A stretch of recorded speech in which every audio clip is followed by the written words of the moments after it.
ইমানের যে সমস্ত পরিচয়গুলো আছে, পরীক্ষাগুলো আছে, সামনে কিন্তু দেওয়ার সময় আসতেছে। আপনি কি আসলে ইমান বিক্রি করে দেবে তাদের এই সমস্ত লোভনীয় বস্তুর কাছে, নাকি ইমান ঠিক রাখবেন? এটা এখন আল্লাহ দেখতে চায়। এখানে এর কর্তা বা ফাইল সরাসরি আল্লাহ নিজে। আল্লাহ এবার নিজে দেখতে চাচ্ছেন যে আপনি আসলে ইমানদার থাকেন কিনা। আমাদের যত শত অভাব অনটন আসুক না কেন, মানুষের সম্পদ হাতে করা, মানুষের সম্পদ নেওয়া আমাদের কাছে শুকর কুকুরের মাংস খাওয়ার সমতুল্য আমরা মনে করি। এই জন্য এগুলো আমরা করি না। দরকার হয় আমরা নিম্নমানের যত কাজ আছে কাজ করে খাবো, তারপরও মানুষের সম্পদে আমরা হাত দেবো না ইনশাআল্লাহ।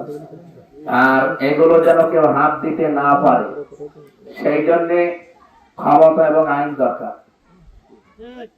আর ওইটার জন্য আজকে আমরা আপনাদের কাছে এসেছি। নবীরা এই সমস্ত দোয়াগুলো করেছেন, আমরা কোরআনে দেখেছি। ওয়াজআলনি মিন লাদুনকা সুলতানান নাসীরা। বিশ্বনবী নিজে দোয়া করেছিলেন, আল্লাহ এমন একটা রাজ ক্ষমতা দাও যার ভেতরে তোমার সাহায্য থাকে। রাষ্ট্রীয় ক্ষমতা, আল্লাহর সাহায্য ছাড়া পৃথিবীতে এমন এমন বিধান আছে আল্লাহর, যেগুলো শুধু ওয়াজ নসিহত করে ভালো কথা বলে হয় না।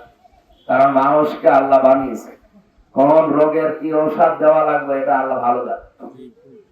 যাদের ভেতরে অপরাধ প্রবণতা বেশি, এদেরকে আপনি ওয়াজ করে কি করবেন? এই খারাপ রিপুগুলো দুর্বল করার জন্য, দূর করার জন্য আইন দরকার এবং আইনের প্রয়োগ দরকার। সেই ক্ষেত্রগুলো যেহেতু রাষ্ট্র এবং আদালত, আইন এগুলো আছে তৈরি করা পৃথিবীতে, আমরা ওই জায়গায় শুধু ইসলামকে রিপ্লেস করতে চাই। আপনাদের সাহায্য সহযোগিতা এই জন্য চাচ্ছি।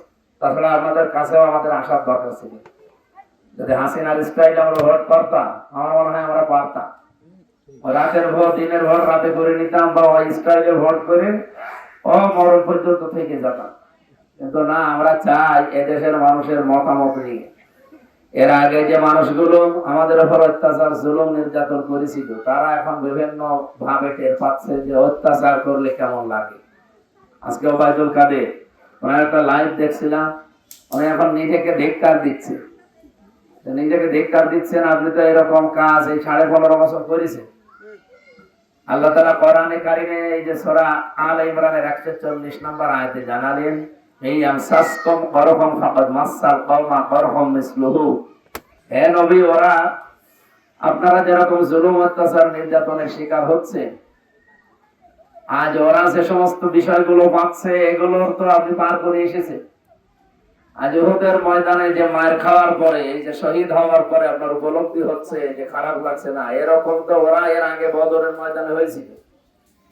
সুতরাং এই যে দিনের আবর্তন বিবর্তন, এগুলো আমি আল্লাহ নিজে ঘটাই। অতিলকাল আইয়ামুন উদাবিলুহা বাইনান নাস। এই দিনের আবর্তন এগুলো আমি আল্লাহর দায়িত্বে। আজ যারা জুলুম অত্যাচার নির্যাতন করবে, এদেরকে জুলুম অত্যাচার নির্যাতনের শিকার একদিন হওয়া লাগবে। এই দিন ঘুরে তাদের কাছে আসবে। বাংলায় বলা হয় না, এই দিন সেই দিন, এই দিন দিন না, আরো দিন আছে, এই দিন নিয়ে যাবে সেই দিনের কাছে। এখন অনেকের কাছে সেই দিন নিয়ে গেছে। আমরাও যদি আগামীতে এরকম কিছু করি, আমাদের কাছেও কিন্তু আবার ওই দিন ফিরে আসবে। এই জন্য আমরা চাচ্ছি এই দিনের আবর্তন বিবর্তন করার মাধ্যমে আল্লাহর উদ্দেশ্য হচ্ছে আলিয়ালামাল্লাহুল্লাযীনা আমানু। তোমাদের ভেতরে আসলে প্রকৃতপক্ষে ঈমানদার কে, এটা আল্লাহ জানতে চায়। ইমানের যে সমস্ত পরিচয়গুলো আছে, পরীক্ষাগুলো আছে, সামনে কিন্তু দেওয়ার সময় আসতেছে। আপনি কি আসলে ইমান বিক্রি করে দেবে তাদের এই সমস্ত লোভনীয় বস্তুর কাছে, নাকি ইমান ঠিক রাখবেন? এটা এখন আল্লাহ দেখতে চায়। এখানে এর কর্তা বা ফাইল সরাসরি আল্লাহ নিজে। আল্লাহ এবার নিজে দেখতে চাচ্ছেন যে আপনি আসলে ইমানদার থাকেন কিনা। আমাদের দেশের এই সমাজের অনেক পুরুষ মানুষ ইসলাম জানে না, এই কারণে। এজন্য আপনারা ডাইরেক্ট না পারলেও ইনডাইরেক্ট করবেন। আপনাদের কবরে কিন্তু আপনার স্বামী, বাবা, ছেলে কেউ যাবে না।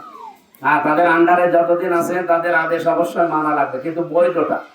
কোন অবৈধ আদেশ মেনে নিজের আখেরাতটা নিজে নষ্ট করবেন না।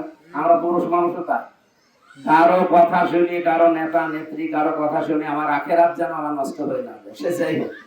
যখনই দেখবেন যে আখেরাত আর ঠিক থাকছে না, তখন আপনি ওইটা ছেড়ে দেবেন। এইটা দেখেন সামনে আপনাদের বর্গা দিয়ে, আপনারা সামনে আসেন না আসেন আমরা কিছু দেখতে পাচ্ছি। কেন অন্যান্য জেনারেল দলের মতো আমরাও করতে পারতাম, কিছু হয়তো করেছিলাম, সেটা ইসলামে হয়তো সাপোর্ট দিচ্ছে না, যদিও জায়েজ আছে, কিন্তু ওইভাবে তাকওয়ার ক্ষেত্রে খেলাফ হয়। এটা আমরা দেখেন পর্দা দিয়ে নিয়েছি, কিন্তু অন্যান্য দলে দেখি পাশাপাশি বসে বাবা শাহজালাল সব হালাল করে।